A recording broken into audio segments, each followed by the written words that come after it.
예, 마켓 주민 시간입니다. 공모주가 이제 올라오면서 가격 제한폭이 바뀌어가지고요. 이 소위 뭐 4배짜리 상승의 주인공이 누구냐. 다들 공모주, 새내기주들을 주목하고 있는데 오늘은 최근에 상장한 알맥이라는 기업을 좀 집중 분석하겠습니다.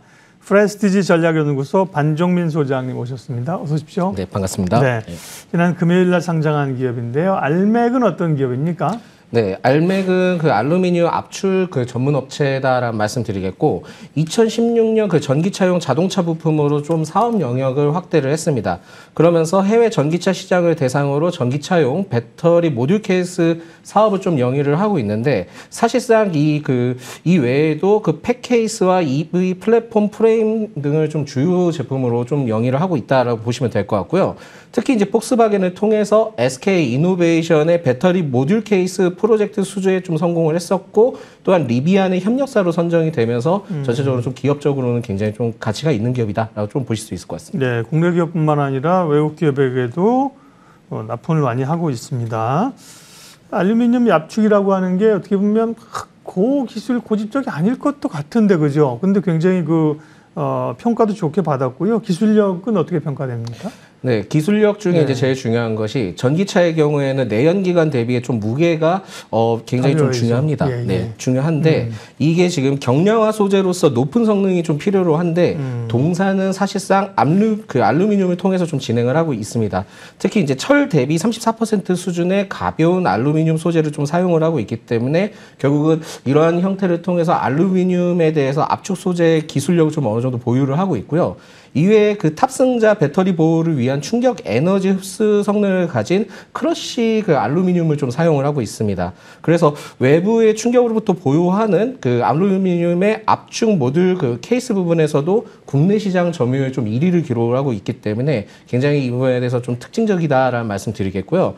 주요 고객사를 좀 살펴보니까 LG 에너지 솔루션이 34.6%, 그리고 리비안이 14.5%, SK온이 8% 정도 됩니다. 그러다 보니까는 폭스바겐을 통해서도 SK 이노베이션의 배터리 모듈 케이스 프로젝트를 수주를 성공했었고, 또한 이제 아까도 말씀드렸지만 22년에 리비안 협력사로 좀 수주가 성공이 되면서 결국은 지금 굉장히 좀 어느 정도 기대를 해볼 수 있는데, 결국은 그 해외 자동차 분야를 공급을 하기 전에 LG 에너지 솔루션을 통해서 좀 공급을 하기 때문에 이 점을 봤을 때는 아마 앞으로도 수요가 좀 상당하지 않을까라고 좀 말씀드릴 수 있을 것 같습니다. 네, 일단 이름이 개인적으로 마음에 듭니다. 왜냐, 이름만 보면 도대체 뭐 하는 회사인지 알 수가 없는데요. 알맥이니까 알루미늄 하는 회사구나, 그죠? 이렇게 딱 기억이 됩니다. 올해 첫 테슬라 요건으로 상장된 기업이라고 해요. 테슬라 요건이라고 하는 게 뭔지, 또 이제 그렇게 상장하게 되면 어떤 규제라든지 혹은 어떤 변화가 있는지 설명해 주세요. 네, 그 테슬라 요건이 결국은 이익 미실현 특례 상장입니다. 네. 그래서 사실상 적자 기업이라 하더라도 국내 증시에 입성할 수 있는 길을 좀 넓히기 위해서 2017년에 좀 도입을 했었거든요.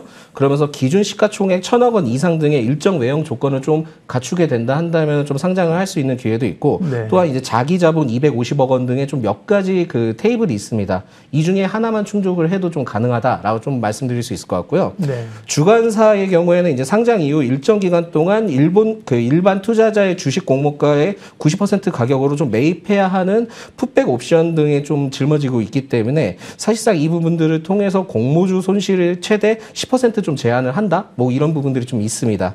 이 미실현 특례는 사실상은 보호 예수 해제에 따른 좀 이슈가 있긴 하지만 3개월로 좀 어느 정도 기간이 좀 단축되어 있다고 보시면 될 것 같습니다. 네, 통상 이제 적자가 나지만 성장성이 예측되는 기업들인데, 근데 작년에 적자도 아닌데요. 실적은 이따가 좀 볼 거고요. 네.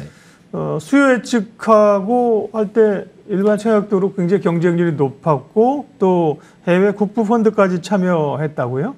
네, 그렇습니다. 네.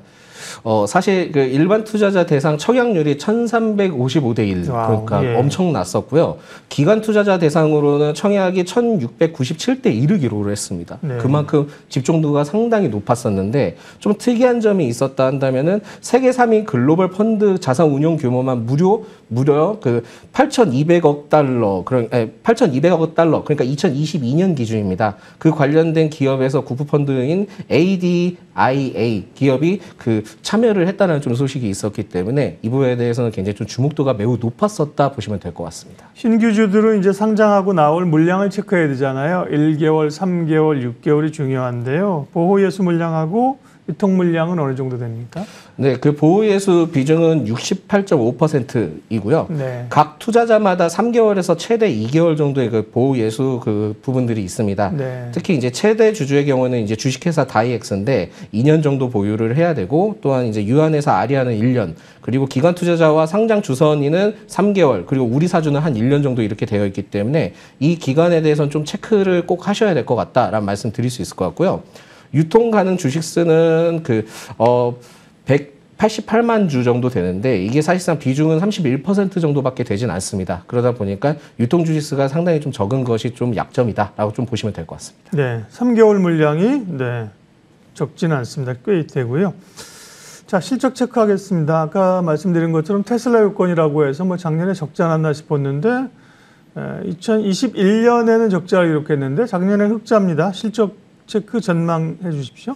네, 실적은 굉장히 좀 네. 제가 봤을 때는 그렇게 나쁜 기업은 절대 아니었고요. 그러게요. 예. 2022년 매출액이 1,568억 원, 그러니까 영업이익은 113억 원을 기록을 했는데 네. 올해 1분기를 좀 살펴보니까 매출이 538억 원, 그리고 영업이익이 48억 원 정도 되는데 전년 동기 대비 굉장히 좀 크게 상승을 했습니다. 네. 그래서 사실상 이러한 상황들을 봤을 때는 2023년에 대한 실적이 좀 매우 기대되지 않을까라고 판단을 해서 좀 더 살펴보니까 2021년부터 2022년 당시에 전기차 부품 매출이 좀 크게 증가를 했다 합니다. 그리고 주조 제품 역시 크게 상승을 했는데 최근 전기차 수요에 따라 실적이 크게 이제 반영이 됐었다라는 말씀 드릴 수 있을 것 같고요.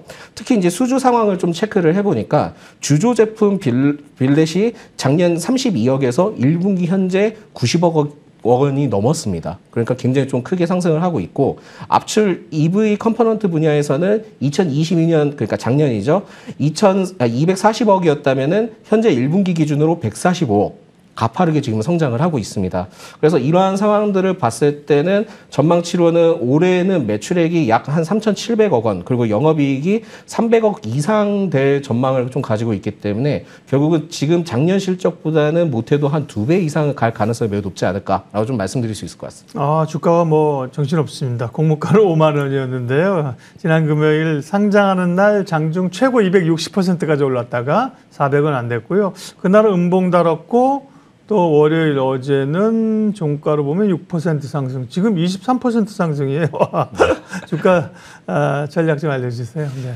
네, 사실 신규 상장주의 좀 특징이 있다면 그 상장한 이후로부터 좀 크게 상승하다가 좀 어느 정도 크게 조정을 받습니다. 그쵸, 조정을 받고 공급가까지 아래로 내려왔을 때 보유예수 기간을 좀 따져서 매수를 좀 진행을 하는 케이스가 있긴 한데, 이 기업의 경우에는 제가 봤을 때는 그렇게 좀 쉽지는 않을 것 같고요.